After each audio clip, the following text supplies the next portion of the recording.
Welcome everyone to our YouTube channel. आज के video में हम एक न्यू टॉपिक स्टार्ट करेंगे। टॉपिक का नाम है Lagrange's interpolation formula for unequal intervals और आज हम इसका फर्स्ट प्रॉब्लम स्टडी करेंगे। तो क्वेश्चन आपके सामने है, देखो ये प्रॉब्लम हमें सॉल्व करना है। क्वेश्चन में क्या लिखा है वो हम पहले पढ़ेंगे। क्वेश्चन में लिखा है find the missing term in the following table. देखो ये टेबल आपको दिख रहा है, यहाँ पे एक्स और वाई का डाटा दिया है, उसमें से देखो ये वाई का डाटा यहाँ पे मिसिंग है, ये हमें फाइंड आउट करना है और ये हम सॉल्व करेंगे बाय लैग्रेंजियस इंटरपोलेशन फार्मूला। तो चलो ये प्रॉब्लम हम सॉल्व करेंगे, लेकिन वीडियो में आगे बढ़ने से पहले वीडियो को आप लाइक कर दीजिए, आपके सभी फ्रेंड्स उनके साथ इसे जरूर शेयर करें और आपने अभी भी अगर हमारा चैनल सब्सक्राइब नहीं किया है तुरंत सब्सक्राइब कर लीजिए। सब्सक्राइब के साइड में जो बेल आइकॉन है उसको ऑल पे सेट कर लीजिए ताकि जब भी हम कोई नया वीडियो अपलोड करें तो उसका नोटिफिकेशन तुरंत आपको मिल जाए।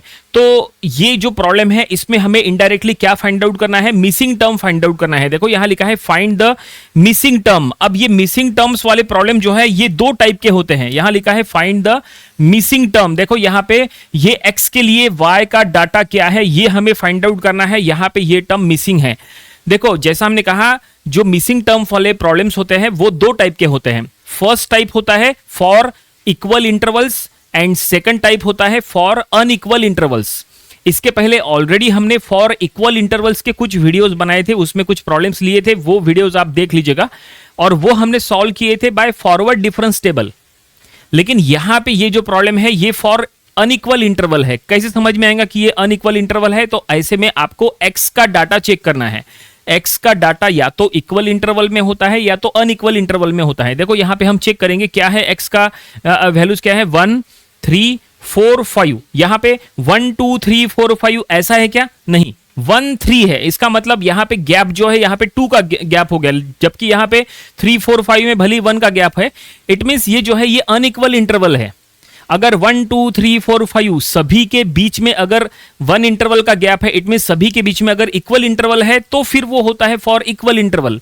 लेकिन ये अनइक्वल इंटरवल हो गया ना, इसका मतलब जो नंबर्स है वो रैंडमली है, तो ये अनइक्वल इंटरवल हो गया। तो अनइक्वल इंटरवल के लिए मिसिंग टर्म फाइंड आउट करने के लिए हम फॉरवर्ड डिफरेंस टेबल का यूज कर नहीं सकते, उसको हमें लैग्रेंजियस इंटरपोलेशन फार्मूला से ही सॉल्व करना पड़ता है और ये स्पेशली फॉर अनइक्वल इंटरवल के लिए ही फार्मूला बना हुआ है। वैसे ये जो फार्मूला है लैग्रेंजियस इंटरपोलेशन फार्मूला ये इक्वल इंटरवल में भी यूज होता है, अनइक्वल इंटरवल में भी यूज होता है, लेकिन forward difference table only equal interval में यूज होता है, अनइक्वल इंटरवल में वो यूज नहीं होता। ठीक है, तो फॉरवर्ड डिफरेंस टेबल की प्रॉब्लम्स आप वो वीडियोस हमारे देख लीजिएगा पहले वाले। ठीक है, तो यहां पे हम लैग्रेंजियस इंटरपोलेशन फार्मूले से अगर हमें इसको सॉल्व करना है तो सबसे पहले आपको फार्मूला पता होना चाहिए, है ना।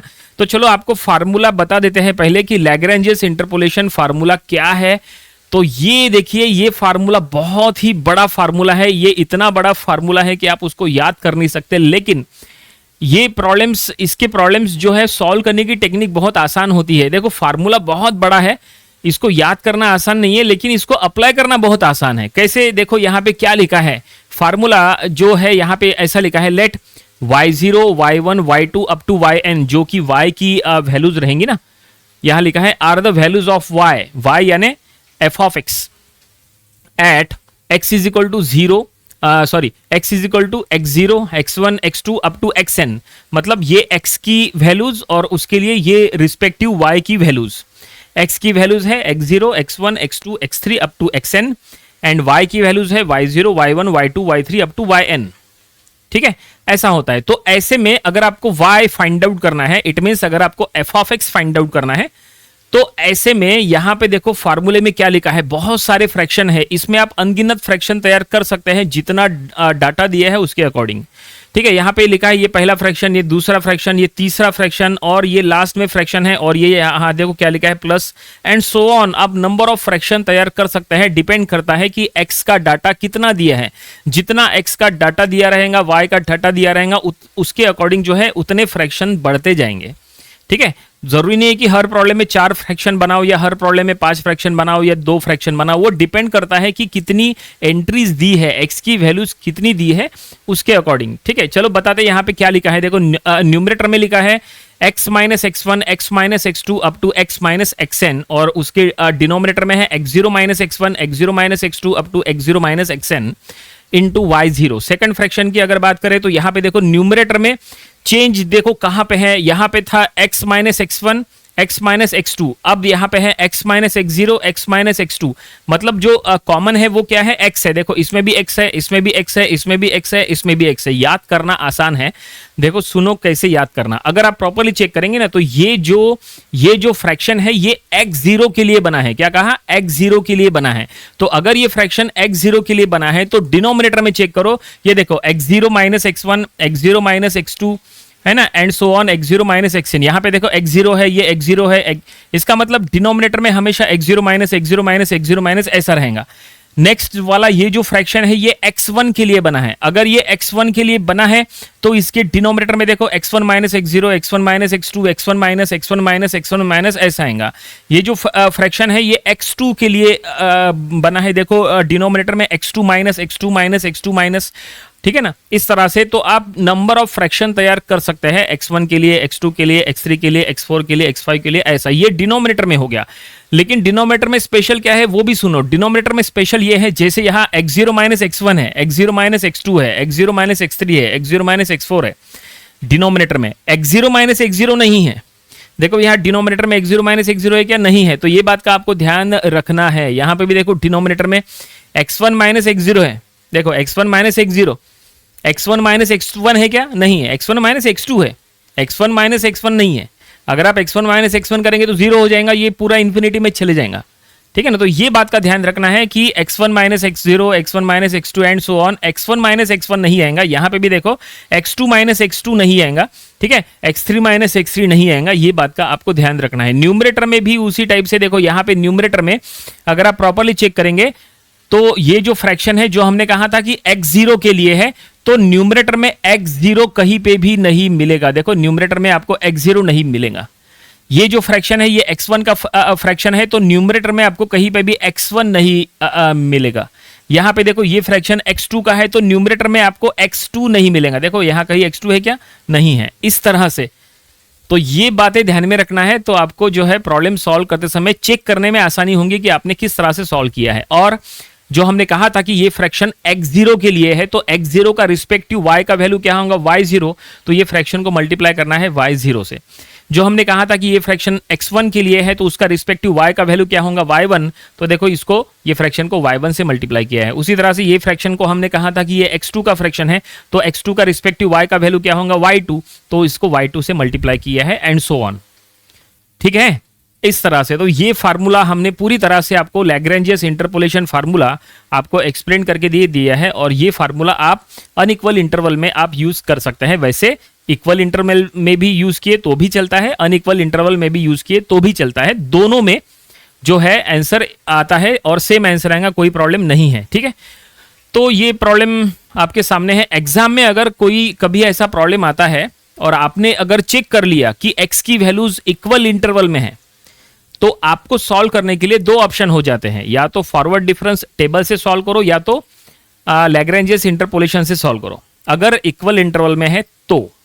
लेकिन अगर x की वैल्यूज अनइक्वल इंटरवल में है, जैसे यहां पे है अनइक्वल इंटरवल में है, ऐसे में आपके पास सॉल्व करने के लिए एक ही ऑप्शन है, दैट इज लैग्रेंजियस इंटरपोलेशन फार्मूला। फिर आप वहां पे फॉरवर्ड डिफरेंस टेबल का यूज नहीं कर सकते, ये बात ध्यान में रखो, ठीक है, ओके।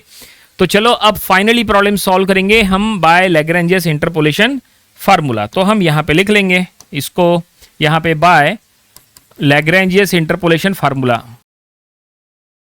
तो ये हमने लिखा है। और अब यहां पे हमें मिसिंग टर्म फाइंड आउट करना है। देखो ये x के लिए ये जो y का डाटा है ये हमें फाइंड आउट करना है। इट मींस हम लैग्रेंजियस इंटरपोलेशन फार्मूले का यूज करेंगे, तो उसके अकॉर्डिंग यहां पे जो है देखो यहां से लिखते हैं, क्योंकि ये बहुत बड़ा होने वाला है, क्योंकि हमने आपको कहा था कि बहुत सारे फ्रैक्शंस तैयार करना होता है। तो यहाँ पे कितने फ्रैक्शन बनेंगे पता है, यहाँ पे 3 फ्रैक्शन बनेंगे, क्योंकि x की 3 एंट्रीज दी है। देखो ये x और y दिया है, ये x और y दिया है, और ये x और y दिया है, यानी 3 एंट्री जो है वो फुल्ली दी हुई है। एक एंट्री दी नहीं है तो उसके लिए आपको फ्रैक्शन बनाने की जरूरत नहीं है। 1 2 3 फ्रैक्शन बनेंगे, ये तय है, ठीक है। तो हम यहाँ से लिखते हैं, काफी ये बड़ा होने वाला है इसलिए हम यहाँ से लिखते हैं, ठीक है। ये पहला फ्रैक्शन, यहाँ दूसरा फ्रैक्शन, तीसरा फ्रैक्शन। अगर फ्रैक्शन तैयार करना है तो जाहिर सी बात है यहाँ पे हमें फ्रैक्शन फॉर्म में ऐसा, ये देखो ये हमने, ये यहाँ पे फ्रैक्शन बनेगा पहला। एक मिनट, इसको थोड़ा सा नीचे ले लेते हैं। एक बार फ्रैक्शन बन गया ना, एक बार फ्रैक्शन बन गया तो उसके बाद कैलकुलेशन पार्ट है वो काफी आसानी से हो जाएगा। इनटू क्या रहेगा, y0। देखो y0, यहाँ पे y0 का वैल्यू हम पुट करेंगे बाद में, ठीक है। प्लस अब दूसरा फ्रैक्शन जो है अब दूसरा फ्रैक्शन यहाँ बनेगा तो इनटू क्या रहेगा यहाँ पे y की second value that is y1। तीसरा फ्रैक्शन यहाँ बनेगा, देखो तीसरा फ्रैक्शन ये बनेगा इनटू यहाँ पे हो जाएगा y3, y2 नहीं आएगा क्योंकि y2 के लिए ही हमें सॉल्व करना है। देखो यहाँ पे रिस्पेक्टिव वैल्यूज बता देते हैं। ये देखो ये है y0, ये है y1, ये है y2 और ये है y3। उसके रिस्पेक्ट में ये है x0, ये है x1, ये है x2 और ये है x3। तो हमने आपको कहा था कि जो एंट्रीज आपको दी है उतने फ्रैक्शन बनेंगे। तो ये y0 x0 के लिए ये फ्रैक्शन, y1 x1 के लिए ये फ्रैक्शन और y3 x3 के लिए ये फ्रैक्शन रहेगा। अब यहाँ पे देखो क्या क्या वैल्यूज है वो आप समझ लो। y0 की वैल्यू है 1 तो यहाँ पे 1 आएगा, y1 की वैल्यू 25 तो यहाँ 25 आएगा, y3 की वैल्यू 121 तो यहाँ 121 आएगा। देखो यहाँ से इसको एरेस कर देते हैं और अब यहाँ पे वैल्यूज लिखते हैं, ठीक है। तो ये देखो आपको समझ में आएगा। पहले फ्रैक्शन में इसको इनटू 1 से मल्टीप्लाई करना y0, दूसरे फ्रैक्शन को मल्टीप्लाई करना है 25 से जो कि y1 है और तीसरे फ्रैक्शन को मल्टीप्लाई करना है 121 से जो कि y3 है। ये देखो इस तरह से, है ना।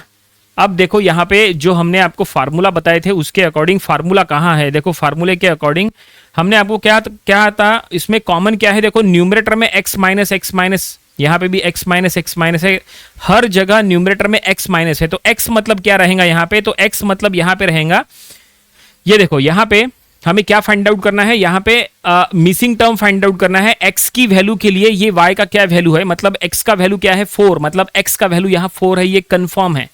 मतलब जहां पे ये x का वैल्यू है उसके लिए रिस्पेक्टिव y का वैल्यू फाइंड आउट करना है। तो x का वैल्यू अगर 4 है, x का वैल्यू अगर 4 है तो इसका मतलब यहाँ जहां पे x है ना हर जगह 4 आएगा, 4 minus 4 minus 4 minus 4 minus 4 minus हर जगह आएगा, ठीक है। देखो हम यहाँ पे लिखते हैं, देखो 4 माइनस यहाँ पे एक बनेगा, देन 4 माइनस एक और बनेगा, यहाँ पे भी न्यूमरेटर में सभी के न्यूमरेटर में वो आएगा। देखो 4 माइनस यहाँ पे भी 4 माइनस, अब क्या आएगा 4 माइनस बताते आपको, 4 माइनस यहाँ भी आएगा, ठीक है, एंड अगेन 4 माइनस यहाँ भी आएगा। अब देखो इसके अंदर क्या आएगा, तो जैसा हमने कहा था कि ये x0 का फ्रैक्शन है तो आपको यहाँ पे न्यूमरेटर में कहीं पे भी x0 नहीं लेना है ना। ये x1 का फ्रैक्शन है तो यहाँ न्यूमरेटर में कहीं पे भी x1 नहीं आना चाहिए, और ये x3 का फ्रैक्शन है तो यहाँ कहीं पे भी x3 नहीं आना चाहिए। ये बात को आपको ध्यान में रखना है।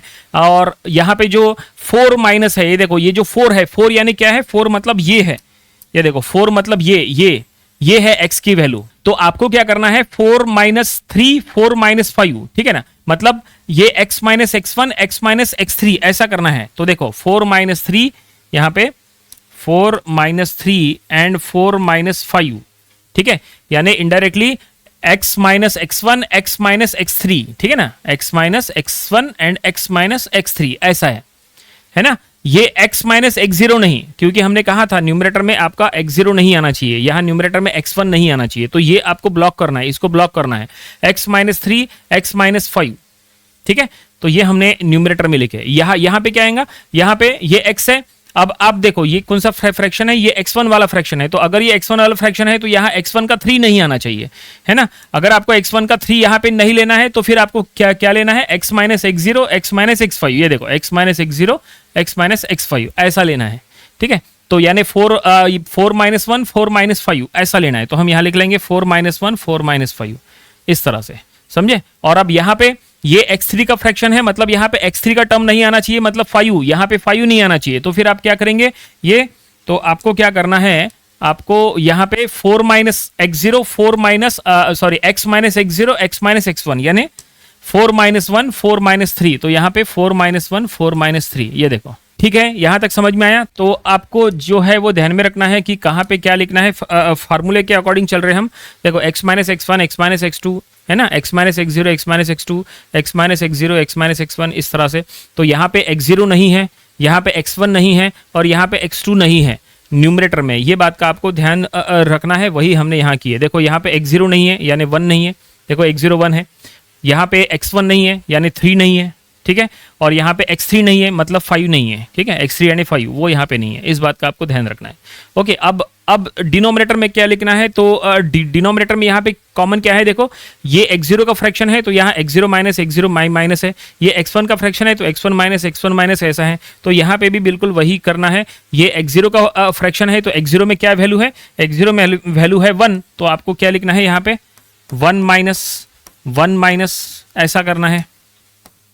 ये x1 का फ्रैक्शन है तो x1 का क्या वैल्यू है 3 है, तो यहाँ पे 3 माइनस, यहाँ पे भी 3 माइनस, और ये x3 का फ्रैक्शन है तो x3 का वैल्यू क्या है 5, तो 5 माइनस एंड 5 माइनस, ठीक है 5 माइनस। अब क्या आएगा यहाँ पे, तो अब इसके अंदर ये ध्यान में रखो कि यहाँ पे ये x0 का वैल्यू है, डिनोमिनेटर की बात कर रहे हैं, अब न्यूमरेटर का काम हो गया। डिनोमिनेटर में ये x0 का फ्रैक्शन है तो यहाँ कहीं पे भी x0 नहीं आना चाहिए, ये x1 का फ्रैक्शन है तो यहाँ कहीं पे भी x1 नहीं आना चाहिए, और यहाँ पे ये x3 का फ्रैक्शन है तो यहाँ कहीं पे भी x3 नहीं आना चाहिए, ठीक है।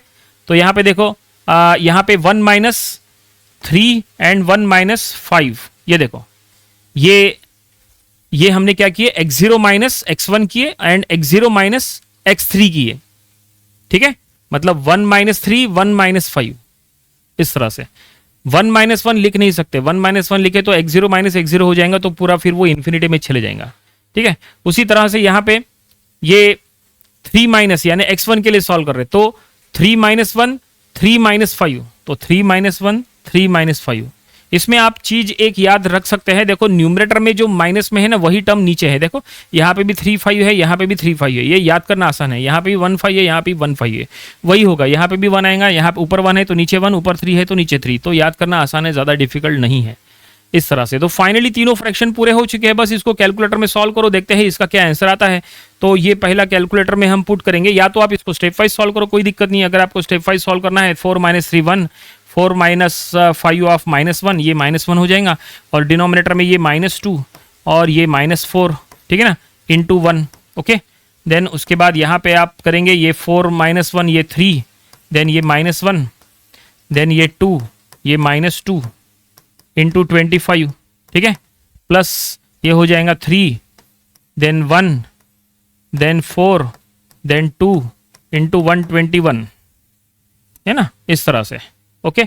अब इसका आंसर देखते हैं क्या आएगा, तो ये हो जाएगा -1/8, और अब यहाँ पे ये हो जाएगा +3 इंटू 25 बाय ये 4, ठीक है, और यहाँ पे हो जाएगा +3 इंटू 121/8, ठीक है। बस इसको कैलकुलेटर में पुट करो, इसका आंसर आएगा। अगर आपको एग्जाम में कैल्सी अगर अलाउड है तो आप कैल्सी से सॉल्व करो, और अगर एग्जाम में अलाउड नहीं है तो आप इसको फ्रैक्शन के फॉर्म में रख के क्रॉस मल्टीप्लिकेशन करके भी सॉल्व करो तो भी चलता है। यहाँ पे लेफ्ट हैंड साइड में हम लिख लेते हैं y यानी f ऑफ x यानी ही f ऑफ 4, ठीक है, क्योंकि f ऑफ 4 x का वैल्यू 4 है उसके लिए हम सॉल्व कर रहे हैं, तो हमें यहाँ पे y यानी ही f ऑफ 4 मिलने वाला है यहाँ पे। तो इसका आंसर हम इसको कैलकुलेटर में सॉल्व करेंगे, तो इसका आंसर आ चुका है 64। तो हमने वैल्यू फाइंड आउट कर लिया है कितना 64। सो जो मिसिंग टर्म है वो हमें मिल चुका है, मिसिंग टर्म दैट इज हमें मिल चुका है 64, मतलब x की वैल्यू 4 के लिए y फाइंड आउट करने के लिए कहा था, तो ये हमने फाइंड आउट कर लिए, 64 रिजल्ट मिला, प्रॉब्लम यहीं पे कंप्लीट हो गया। उम्मीद करते हैं कि पूरा प्रॉब्लम आपको समझ में आया होगा। देखो सॉल्यूशन बहुत ज़्यादा डिफिकल्ट नहीं है इसका, यानी जो स्टेप्स है बहुत ज़्यादा स्टेप्स नहीं है इसमें, लेकिन इसमें सबसे इंपॉर्टेंट पार्ट क्या है, सबसे इंपॉर्टेंट पार्ट है ये फ्रैक्शन तैयार करना। अभी तो ये फर्स्ट प्रॉब्लम था, इजी प्रॉब्लम हमने लिए, लेकिन जैसे जैसे हम इसके आगे और प्रॉब्लम सॉल्व करेंगे इसकी और अच्छे से प्रैक्टिस हो जाएंगी, तो आगे आने वाले हर एक वीडियो आपको अच्छे से देखना रहेगा, और सभी प्रॉब्लम्स को आपको प्रैक्टिस करना पड़ेगा, क्योंकि जब तक आप इसकी प्रैक्टिस नहीं करोगे तब तक ये आपको तुरंत नहीं आएगा। इसके आपको कम से कम 5 से 6 प्रॉब्लम सॉल्व करने की प्रैक्टिस चाहिए, क्योंकि फार्मूला किस तरह से यूज करना है, क्या माइनस क्या करना है, वो सबसे इंपॉर्टेंट है, क्योंकि यहाँ पे एक भी अगर ब्रैकेट आपका अगर रॉन्ग हो गया तो पूरा प्रॉब्लम जो है वो रॉन्ग हो जाएगा, और इसमें स्टेप मार्किंग नहीं है, तो इस बात का आपको ध्यान रखना है। और ये जो लैग्रेंजियस इंटरपोलेशन फार्मूला है ये आपको अपने नोटबुक में जरूर लिख के रखना चाहिए, ये फार्मूले से आपको आगे आने वाले हर एक प्रॉब्लम को सॉल्व करना है। तो ये था Lagrange's interpolation formula for unequal interval, ये टॉपिक का फर्स्ट प्रॉब्लम। मिलते हैं अगले वीडियो में एक न्यू प्रॉब्लम के साथ। Thanks for watching.